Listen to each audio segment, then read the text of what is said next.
Olá, eu sou Antônio Carlos Souza, Tom, sou psiquiatra clínico e sou psicodramatista. Curiosamente, hoje, essa é a sexta gravação que eu inicio. Interrompo no meio do caminho. Por quê? Porque eu escolhi, nessas gravações últimas, de duas, essa seria a terceira, de tratar dos quadros psicóticos. E eu disse no primeiro vídeo que normalmente eu não toco esse assunto porque é difícil resumir os conceitos psiquiátricos dessa área mais facilmente do que, ou tão facilmente quanto a gente pode referir à ansiedade. Todas as pessoas têm experiência de ansiedade, então falar de ansiedade não se torna difícil, porque todos têm algo a dividir. Mas falar de uma experiência psicótica, nem todas as pessoas já tiveram na vida, provavelmente a maioria não teve uma experiência psicótica nítida. Portanto, fica difícil as pessoas entenderem como é possível uma pessoa olhar para o mundo, sentir o mundo de uma forma diferente. Daí porque o título que eu tenho posto nessa série de vídeos, que é As Realidades, porque elas são múltiplas. Cada ser humano vivencia a realidade de uma forma. Só que a maioria das pessoas vivencia de uma forma que é tão parecida que dá a impressão de que é a mesma.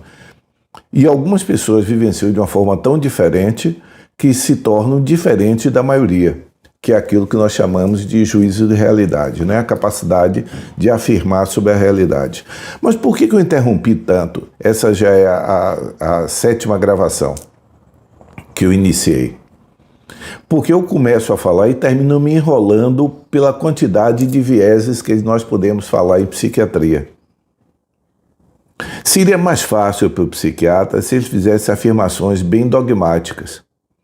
Delírio é uma afirmação falsa que o indivíduo empresta convicção absoluta e que não é removido pela argumentação lógica. Essa é a definição de Karl Jaspers. Pegar essa definição de Karl Jaspers, uma afirmação falsa ao qual o indivíduo empresta uma convicção absoluta e que não é removida pela argumentação lógica. No ambiente psiquiátrico, parece que é fácil isso, é uma afirmação falsa. Primeiro problema nosso, o que é falso ou é verdadeiro?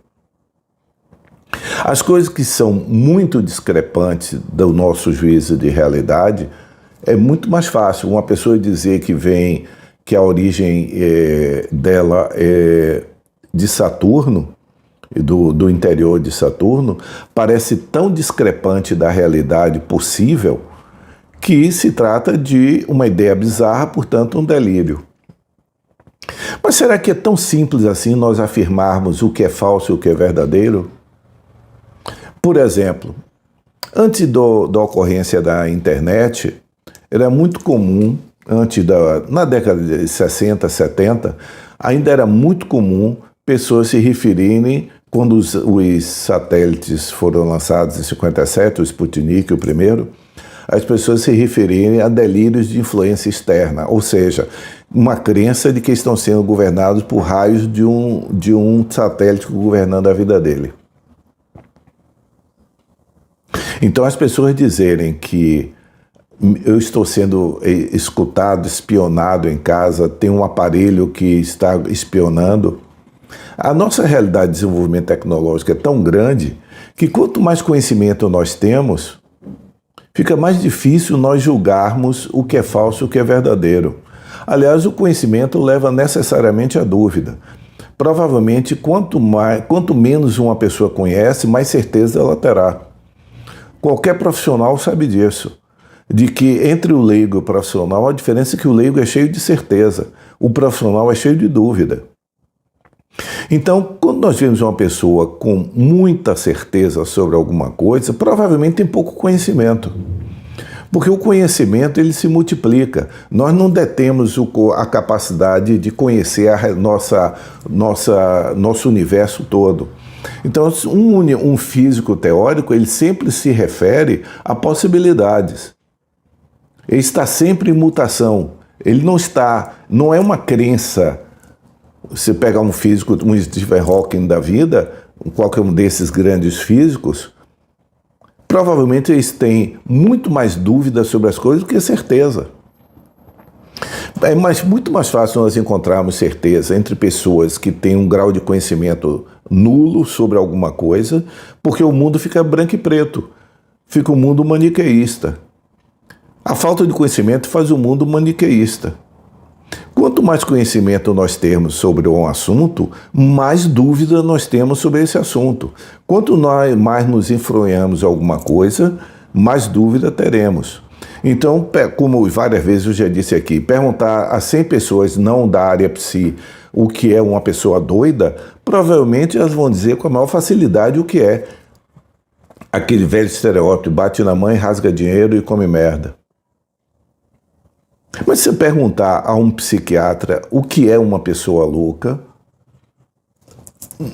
no confronto vis-à-vis, é muito difícil.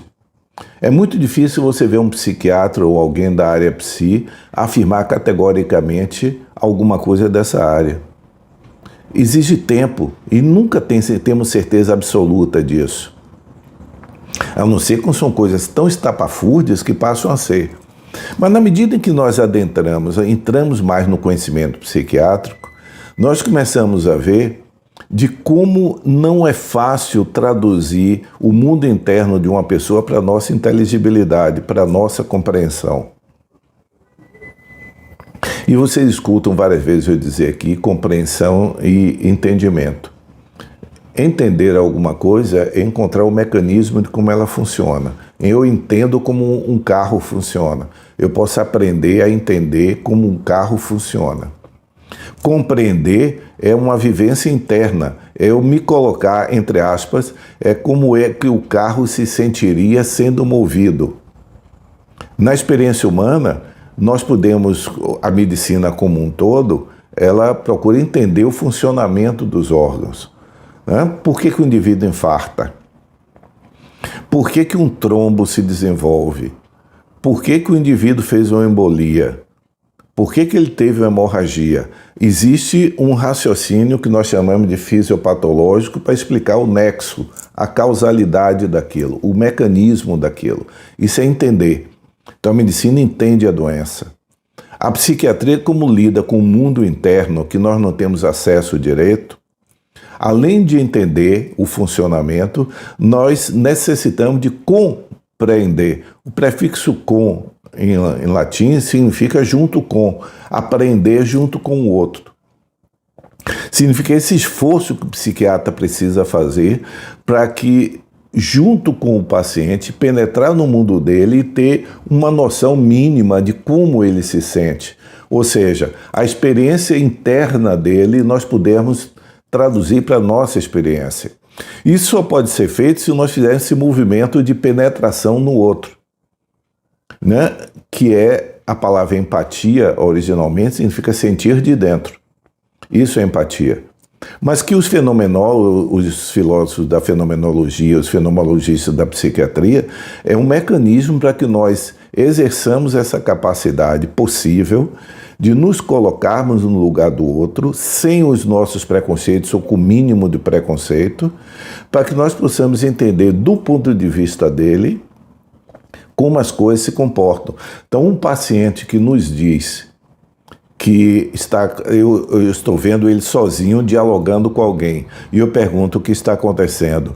Ele diz que está respondendo a uma questão de uma voz, e eu procuro entender junto com ele, dizer para ele, por exemplo, eu não costumo ter essa experiência, como é a sua? Como é que eu me sinto dentro de ter uma voz continuamente me dizendo algo que fazer? Essa possibilidade que só um ser humano pode ter para outro, que é se colocar no lugar do outro para sentir de dentro o outro, fazendo parêntese, Moreno, o criador do psicodrama, ele pegou esse conceito da empatia, que é da fenomenologia, que é o profissional fenomenólogo, o filósofo, o psiquiatra, ele, através de mecanismos racionais, ele tentar se colocar no lugar do outro para perceber a experiência de dentro para fora. Né? Então é um movimento que eu faço para o outro, para que eu possa sentir do lugar do outro como ele se sente. Isso seria compreensão, seria usar a empatia para compreender. O criador do psicodrama estendeu esse conceito para ser uma empatia em mão dupla, que deu o nome específico de tele, que significa a capacidade de, numa relação, as duas pessoas poderem sentir o outro de dentro e, portanto, ter uma percepção do mundo do outro agregada à minha percepção do mundo. Então, eu estou olhando para a minha imagem, gravando o vídeo. Empaticamente, eu poderia me colocar no lugar de Tom do vídeo para compreender como ele se sente gravando o vídeo. Mas se nós formos usar a terminologia moreniana, a tele, o fenômeno chamado télico, existe quando há duas pessoas numa relação, imagine eu e aqui uma outra pessoa que é a minha imagem, nós dois façamos isso, para que a minha imagem ou a outra pessoa compreenda a minha visão de mundo e acrescente a dela, e eu, ao penetrar na dela, compreenda a visão de mundo para que possa acrescentar a minha. Ou seja, uma empatia simultânea e dupla. Isso é tele para Moreno. Mas a psiquiatria não usa necessariamente a tele. A psiquiatria usa a empatia. Ou pelo menos psiquiatras fenomenólogos usavam a empatia. E nós procuramos fazer isso, que é usar o recurso de penetrar no mundo do outro para compreender de dentro para fora como ele está se sentindo. Então, a psiquiatria ela depende dessas duas coisas, a nossa capacidade de descrever as coisas, procurar o mecanismo de funcionamento, que seria o entendimento disso, e ao mesmo tempo ter essa capacidade humana de penetrar no mundo interno do outro para ter algum grau de percepção de como ele se sente. Ou seja, uma coisa é eu descrever que o paciente está dialogando com a figura imaginária, respondendo a ela, move a cabeça como se estivesse ouvindo vozes de sentidos e direções diferentes. Isso é uma descrição. Outra coisa é eu procurar, conversando com o paciente, entender qual a sensação que ele tem de ter continuamente uma voz descrevendo o que ele sente. Continuamente alguém está dizendo o que ele vai fazer ou recriminando o que ele está fazendo, ouvindo como uma voz contínua que ele não quer, que ele não consegue diminuir. Uma coisa é eu descrever e entender como acontece, outra coisa é eu acrescentar isso à visão de como o ser humano que está sofrendo disso, que está com esse fenômeno, como ele reage a ele. Ou seja, cada vez que eu tento conversar de uma forma mais sumária, mais uma vez, dessa vez eu estou completando o vídeo. As 6 vezes anteriores hoje, eu interrompi ao meio porque eu não conseguia abrir tantas portas que terminava me confundindo. Agora começamos e nós estamos terminando com essa experiência. E se isso ficar, já é muito importante. Ninguém tem acesso à realidade do outro, a não ser por meio da experiência do outro. E para nós termos acesso à experiência do outro, nós precisamos desse exercício de entrar no mundo do outro e deixar que o outro entre no nosso mundo, que seria, do ponto de vista psicodramático, o fenômeno télico.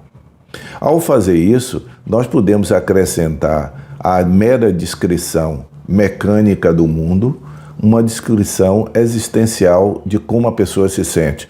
Uma coisa é eu compreender, eu entender o fenômeno alucinatório ou delirante, onde ele se processa, quais são os mecanismos neurológicos, as redes neuronais que promovem essa experiência, essa sensação.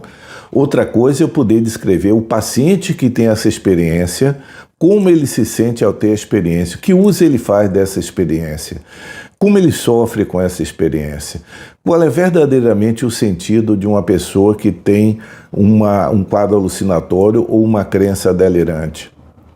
Isso seria compreender. A junção do entendimento com a compreensão é que talvez faça o exercício da área psiquiátrica mais humana, muito além da medicina. Espero que haja sido útil e continuo desejando que confunda um pouco mais do que esclareça.